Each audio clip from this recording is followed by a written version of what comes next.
بسم اللہ الرحمن الرحیم۔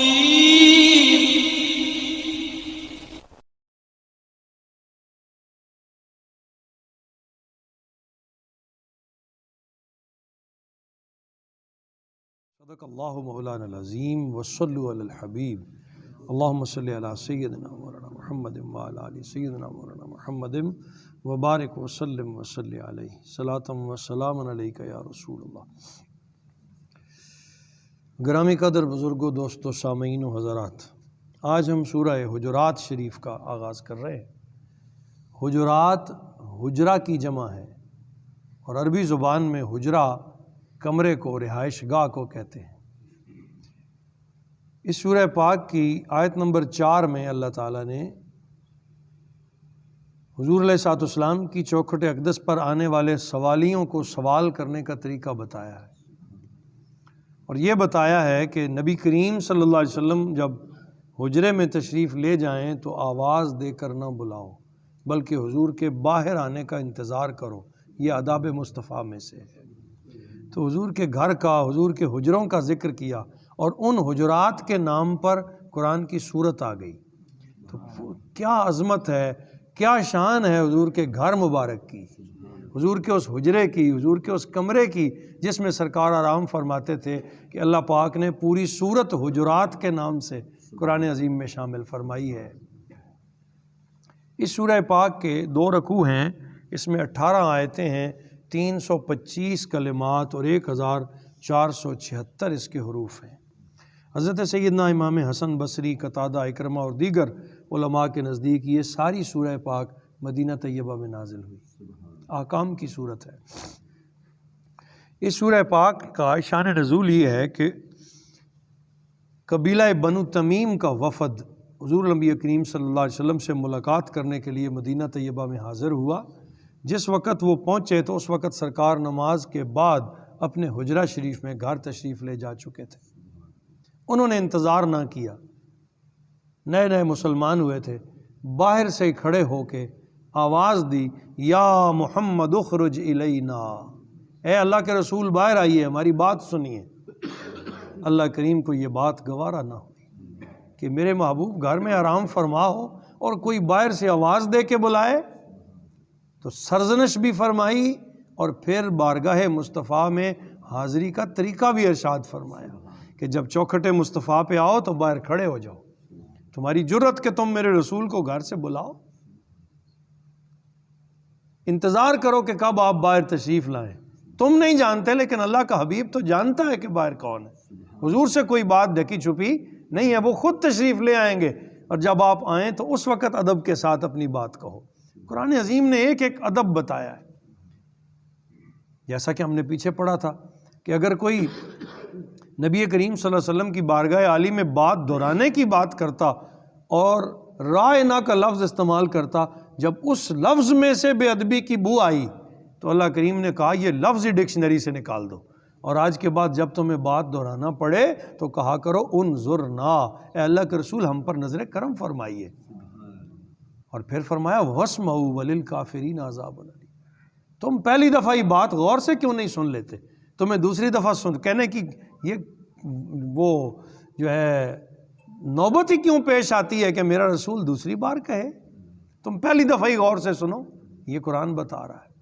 تو پہلی 4 آیتوں میں اللہ تعالیٰ نے آداب بارگاہ رسالت، اور بالخصوص جو پہلی آیت طیبہ ہے اس میں اتباع رسول کی ایک عملی مثال پیش فرمائی کہ حضور علیہ الصلوۃ والسلام کے ایک صحابی نے عید قربان کے دن عید کی نماز پڑھنے سے پہلے اس نیت سے قربانی کر لی تھی کہ بعد میں اور بہت سارے کام ہوں گے تو میں قربانی والا کام کر کے ہی چلا جاتا ہوں۔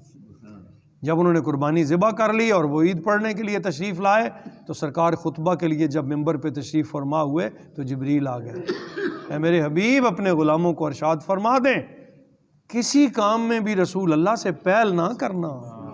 ابھی نبی پاک نے قربانی کی نہیں اور تم قربانی کر کے بھی آ گئے ہو۔ حضور علیہ الصلوۃ والسلام کی بارگاہ میں حاضر ہوئے، سرکار نے فرمایا تم نماز کے بعد اپنی قربانی دوبارہ کرنا، کیونکہ یہ عمل تم نے میرے کرنے سے پہلے کر لیا۔ فرمایا خبردار لا تقدموا بین یدی اللہ و رسولہ، کسی کام میں بھی اللہ اور اس کے رسول سے پہل نہ کرنا۔ پھر آداب سکھائے، پھر انسانی معاشرے میں تعلقات کا کشیدہ ہو جانا یہ کوئی قطعاً بعید از امکان نہیں ہے، لڑائی دو بھائیوں میں بھی ہو جاتی ہے، رشتہ داروں میں بھی ہو جاتی ہے، دوستوں میں بھی ہو جاتی ہے۔ تو یہ اگلی 5ویں 6ٹھی آیت میں آداب سکھائے کہ جب کوئی تمہیں دو بھائی آپس میں لڑتے ہوئے دیکھ لو تو پھر کیا کرو، فَأَصْلِحُوا بَيْنَ أَخَوَيْكُمْ، اپنے بھائیوں میں صلح۔ تیسرا جو ہے وہ تماشا نہ دیکھتا رہے بلکہ آگے بڑھے، صلح کرائے۔